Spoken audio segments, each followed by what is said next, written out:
দীর্ঘদিনের উত্তেজনা ও বাক যুদ্ধের পর সরাসরি যুদ্ধে জড়িয়েছে মধ্যপ্রাচ্যের দুই প্রতিদ্বন্দ্বী দেশ ইরান ও ইসরায়েল।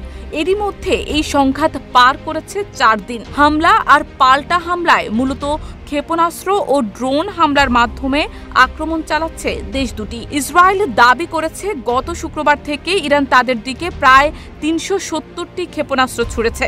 দেশটির প্রতিরক্ষা ব্যবস্থার মাধ্যমে বেশিরভাগ ক্ষেপণাস্ত্র প্রতিহত করা হয়েছে বলেও জানানো হয়। অন্যদিকে ইরান বলছে তারা ইসরায়েলের আয়রন ডোম প্রতিরক্ষা ব্যবস্থা ভেদ করে তেল আবিব সহ আশেপাশের এলাকায় 7টি সফল হামলা চালিয়েছে। বিশ্লেষকরা মনে করছেন এই সংঘাত আরেকটু গড়াতে পারে। কেউ কেউ বলছেন এই যুদ্ধ আরও 1-2 সপ্তাহ চলতে পারে।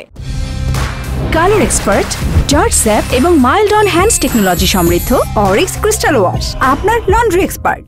আবার অনেকেই মনে করছেন পরিস্থিতি এখনই নিয়ন্ত্রণে না আনলে এই লড়াই গড়াতে পারে মাসব্যাপী সংঘাতে। তেল আবিব ইরানের উপর এই হামলা চালায় এমন এক সময়ে যখন তেহরান যুক্তরাষ্ট্রের সঙ্গে পরমাণু ইস্যুতে 6ষ্ঠ দফা আলোচনার প্রস্তুতি নিচ্ছিল। ইসরায়েলের আকস্মিক আক্রমণে ইরানের কয়েকজন উচ্চপদস্থ সামরিক কর্মকর্তা নিহত হন। এর প্রতিশোধ হিসেবেই ইরান পাল্টা হামলা শুরু করে। পশ্চিমা গণমাধ্যমগুলোর বরাতে জানা গেছে ইরান প্রতিবার 50 থেকে 150টি ক্ষেপণাস্ত্র একসঙ্গে ছুড়েছে। এই হার ধরে রাখলে তাদের ক্ষেপণাস্ত্র মজুদ 20 দিনের মধ্যেই শেষ হয়ে যেতে পারে। তবে ইরান নিজেরাই ক্ষেপণাস্ত্র তৈরি করে এবং বছরে 500 থেকে 1000 ক্ষেপণাস্ত্র উৎপাদন করতে সক্ষম বলে দাবি বিশ্লেষকদের। ইরানের কয়েকটি ক্ষেপণাস্ত্র ঘাঁটি, বিশেষ করে কেরমান শাহ অঞ্চল ইসরায়েলের হামলায় ক্ষতিগ্রস্ত হয়েছে।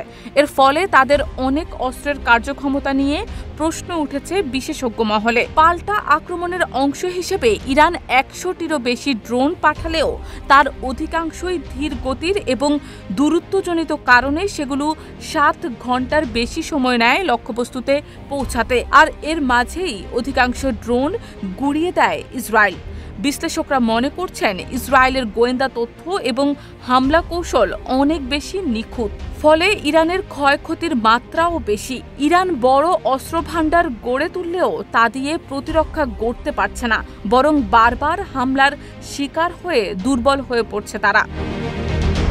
তবে এই যুদ্ধ কতদিন স্থায়ী হবে তা এখনো নিশ্চিত নয়। ইসরায়েল যদি দ্রুত তাদের লক্ষ্য অর্জন করতে না পারে তাহলে আন্তর্জাতিক চাপ এবং অভ্যন্তরীণ রাজনৈতিক বাস্তবতায় তাদের আলোচনার পথে ফিরতে হতে পারে। আর ইরানও দীর্ঘ যুদ্ধ চায় না, কারণ তা তাদের অর্থনীতি ও অভ্যন্তরীণ স্থিতিশীলতার জন্য বড় হুমকি।